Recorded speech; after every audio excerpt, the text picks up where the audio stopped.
We're back with another DOD reform, and this one, it's a doozy. Now, the official subject of this memorandum is review of medical conditions disqualifying for accession into the military, meaning in the previous administration, because they couldn't get enough recruits with all their lunacy, they lowered the standards and gave waivers to people who should never have been in the military in the first place. We're going to read a list in a second.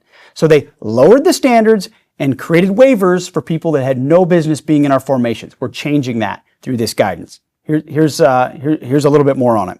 So applicants for military service, as we believe, must be physically and mentally able to perform their duties under the harshest of conditions without risk to themselves or others, right? Shouldn't be able to risk themselves or others unless it's the enemy. Then you want to hurt the enemy. That's why we need clear, high, and uncompromising medical and mental standards for those who desire to serve. They should never be lowered, but they were under Biden. Get this one. So this is current DOD policy that we inherited.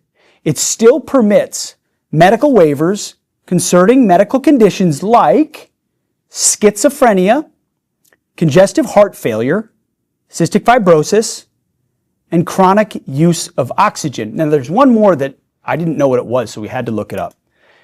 Current DOD policy still allows for paraphilic disorders. Service members need to be medically ready to fight.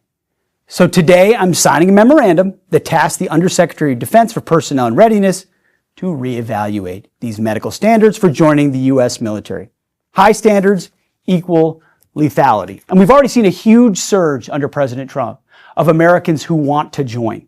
And they want to join a military with high, clear standards. We can meet those standards. Biden couldn't, President Trump has. And that's why I'm proud to bring those standards back in line.